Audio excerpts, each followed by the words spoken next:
ابراہیم علیہ السلام نے لوگوں کے ساتھ عیدگاہ جانے سے انکار کیا اور عذر پیش کیا کہ وہ بیمار ہیں۔ وہ لوگ آپ کو چھوڑ کر چلے گئے۔ بعد میں ابراہیم علیہ السلام ان بتوں کے پاس گئے، دیکھا کہ ان کے سامنے کھانا پڑا ہے۔ چونکہ سب لوگ کھانا لائے تھے اس لیے یہ کھانا بہت زیادہ تھا، لیکن ان جھوٹے معبودوں نے اسے کھانا تو درکنار اس کو چھوا تک نہ تھا۔ ابراہیم علیہ السلام نے انہیں مخاطب کر کے کہا، یہ اتنا کھانا تمہارے سامنے پڑا ہے، تم اس کو کھاتے کیوں نہیں؟ تمہیں کیا ہو گیا کہ بات تک نہیں کرتے؟ پھر پوری قوت سے دائیں ہاتھ سے کلہاڑا مار کر ان کے ٹکڑے ٹکڑے کر دیے، لیکن بڑے بت کو چھوڑ دیا تاکہ سب اسی کی طرف رجوع کریں۔ تمام چھوٹے بتوں کو توڑ کر کلہاڑا اس بڑے بت کے کندھے پر رکھ دیا۔ مشرکین میلے سے لوٹے تو دیکھا ان کے سارے معبود اوندھے منہ ٹوٹے پھوٹے پڑے ہیں، ان کے تمام معبودوں کو توڑ دیا گیا تھا۔ وہ حیران رہ گئے کہ یہ کیسے ہو گیا، کس نے کیا؟ کہنے لگے، یہ کام کس ظالم کا ہے؟ اس نے ہمارے معبودوں کی توہین کی ہے۔ اس وقت جن لوگوں نے ابراہیم علیہ السلام کا وہ کلام سنا تھا انہیں ان کا خیال آ گیا۔ کہنے لگے، وہ نوجوان جس کا نام ابراہیم ہے اسے ہم نے اپنے بتوں کی مذمت کرتے سنا ہے۔ اللہ کی قدرت کہ ابراہیم علیہ السلام کا جو مقصد تھا وہ خود بخود پورا ہو رہا تھا۔ قوم کے لوگ مشورہ کر رہے تھے کہ سب کو جمع کرو اور اسے بلاؤ، پھر اسے سزا دو۔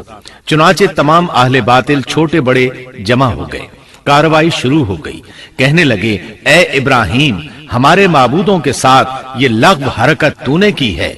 ابراہیم علیہ السلام نے جواب دیا، یہ کام تو اس بڑے بت کا ہے، مجھ سے کیوں پوچھتے ہو؟ تم اپنے معبودوں سے کیوں نہیں پوچھ لیتے کہ ان کے ٹکڑے کس نے اڑائے ہیں؟ ابراہیم علیہ السلام کا جواب سن کر وہ سب سوچ میں پڑ گئے۔ پھر کہنے لگے، ہم نے بڑی غلطی کی، اپنے معبودوں کے پاس کسی کو حفاظت کے لیے نہیں چھوڑا۔ اس قدر واضح بات محسوس کر کے بھی وہ ظالم ایمان نہ لائے، بلکہ شیطان نے ان کے دلوں میں وسوسہ ڈالا اور انہوں نے غور و فکر کر کے کہا، اے ابراہیم، کیا تمہیں علم نہیں؟ یہ تو بے زبان ہیں، یہ بول نہیں سکتے۔ اب ابراہیم علیہ السلام نے فرمایا، تب پھر تم اللہ کے سوا اس چیز کی عبادت کرتے ہو جو تمہیں کچھ بھی نفع نہ دے سکے اور نہ نقصان پہنچا سکے۔ تعجب ہے تم پر اور ان پر بھی جنہیں تم اللہ کے سوا پکارتے ہو، کیا تم میں بالکل عقل نہیں؟ اس طرح ابراہیم علیہ السلام نے ان پر حقیقت خوب اچھی طرح واضح کر دی۔ ان سے فرمایا، تم ان کی پوجا کرتے ہو جن کو تم خود تراشتے ہو، یعنی ان کا حال تو یہ ہے کہ تم نے ان کو خود اپنے ہاتھوں سے تراشا اور ان کی عبادت کرنے لگے، جبکہ تمہیں اور تمہاری بنائی ہوئی چیزوں کو اللہ ہی نے پیدا کیا ہے۔ ابراہیم علیہ السلام نے ایک کلہاڑے کی مدد سے ان سب بتوں کو تہس نہس کر دیا تھا۔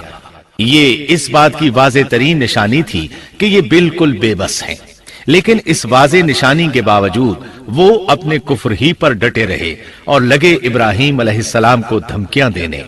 کہنے لگے، اس کے لیے ایک آتش کدہ بناؤ اور اسے اس دہکتی آگ میں ڈال دو۔ پھر ان لوگوں نے ایک چٹیل میدان کا انتخاب کیا جہاں مٹی نام کی کوئی چیز نہیں تھی۔ اس میدان کو پتھروں کی باڑ کے ساتھ گھیر دیا گیا۔ پھر سب لوگوں کو حکم دیا گیا کہ وہ لکڑیاں جمع کر کے اس گھیری ہوئی جگہ میں رکھیں۔ چنانچہ سب لوگ لکڑیاں جمع کر کے وہاں لانے لگے، یہاں تک کہ عورتوں اور بچوں نے بھی اس کام میں بڑھ چڑھ کر حصہ لیا۔ میدان میں اتنی لکڑیاں جمع ہو گئیں کہ زمین نظر نہیں آتی تھی۔ یہ لکڑیاں زمین پر ایک اونچی دیوار محسوس ہوتی تھیں۔ پھر ان لکڑیوں کو آگ لگائی گئی۔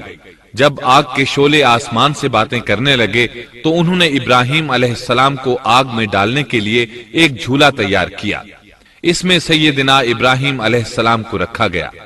اس وقت آپ نے یہ دعا پڑھی، حسبنا اللہ ونعم الوکیل، ہمیں اللہ کافی ہے اور وہی بہترین کارساز ہے۔ یہ کلمہ ہر محتاج اور مصیبت زدہ کو پڑھنا چاہیے۔